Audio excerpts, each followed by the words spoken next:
Fa Nanatanteraka hetsika nomena ny anarana hoe Kolo Volley ny eo anivon'ny federasiona malagasy ny taranja volley ho famolavolana ireo taninketsa ho an'izany taranja volley-ball izany ny federasiona malagasy ny taranja volley izay mametraka politika amin'ny fijerena ireo mpilalao tanora raha tsy resaka ankoatran'ny fanomanana ny lalao nosy isika dia nisafidy ny teknisiana eo anivon'izany federasiona malagasy ny taranja volley izany ny ampilalao ireo tanora vao misondrotra iaro ny voninahim-pirenena any amin'izany andehan'ny fafolon'ny lalao nosy izany misy ireo mpilalao mbola manana traikefa nefa ny efa bebe taona ihany no safidin'ny teknisiana ary ny ampilalao ireo tanora izany indrindra no mahatonga ny federasiona malagasy ny taranja volley ametraka ho lara-pahamehana ny fijerena ireo taninketsa.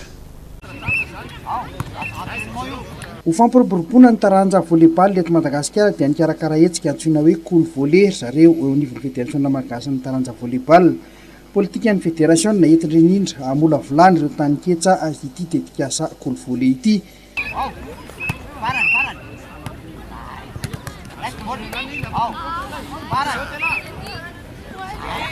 Omaly maraina ary dia nisy ny hetsika Kolo Volley tetsy amin'ny kianja ny Saint-Michel la Parpe. Karakara hetsika atao hoe Kolo Volley ny federation izay atao amin'ny Saint-Michel. Ny Kolo Volley moa zany dia volley vay fanaitairana amin'ireo ankizy misy izay mbola tsy nanao volley mihitsy mba hitia zany taranja volley-ball zany dia misy koa moa zany ireo ankizy efa manao volley misy licencié moa zany dia misy tsy licencié tanjona amin'izy eo araka ny lazaina teo dia fanairana amin'ireo ankizy hilalao volley mba hitiavana volley ary kolokoloana dian'izao zany an'ireo ankizy ireo mba ireo no hoavin'ny volley-ball malagasy any aorianany zany dia aty amin'ny taninketsa aty dia efa toy tompo izay fitiavana volley-ball zay. Ohatrany hoe zany ny politika apetraky ny federasiona eo anivon'ny faninanana ho an'ny ankizy zay indrindra ho any anivon'ny sekoly. Ny fifaninanana moa zany aloha raha politika federation aloha zay dia hoe politique de relève ho an'ny ankizy surtout moa zany hoe tena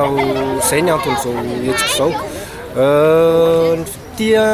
raha ity Kolo Volley ity manokana dia tsy dia tena hoe fifaninanana ny tena tanjona fa zay hoe filalaovana mba hoe milalao ilay ankizy manao an'ilay volley fa tsy hoe hifaninana akory ny tena tanjona amin'ilay izy. Ny tanjona moa zany arak'izay lazaiko teo zay dia hoe mba any aorianany ireo ankizy hitanao milalao eto ireo no kitan'ny volley-ball. Mitenena hoe fanaitairana ohatrany ahoana zany ny atao hoe toyany zany ao aorianan'izao satria karazany hoe sao dia mandalo fotsiny ihany ilay izy dia very indray ilay izy ho an'ny ankizy dia toyany mihitsy zany. Tsy mandalo fotsiny ny hetsika ny Kolo Volley moa zany dia isaky ny événement ataon'ny fédération dia izy foana Kolo Volley misy karakara ohatra hoe fifananana beach volley ohatra ny fédération dia misy Kolo Volley any amin'ny faritra io zany ohatra mandeha ny championnat national dia misy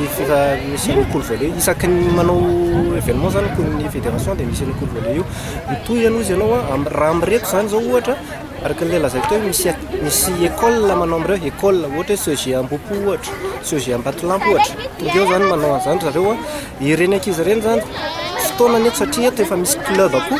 dia ireny ankizy ireny mety afaka misy tehiditra amina club fa tsy mahita dia fotoana zany ireo hoe idiran'ireny ankizy ireny izay tehiditra club ireny amin'ireo club izay efa misy amin'izao fotoana zay. Firy taona sokajy taona ho an'ny Kolo Volley? Ny Kolo Volley moa zany ity sokajy taona ity dia misy 20 taona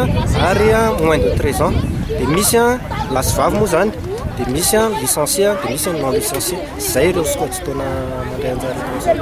Nandritra ity hetsika ity dia ankizy miisa 720 lasivavy no tonga namaly ny antson'ny federasiona. Misy an'ireo ankizy ireo no efa milalao volley-ball any anaty club, misy kosa ireo ankizy amin'nivon'ny fiarahamonina izay mbola milalao fotsiny. Tonga nanay anjara tamin'ity hetsika ity ihany koa ireo ankizy avy amina sekoly samihafa eto Andrenivohitra.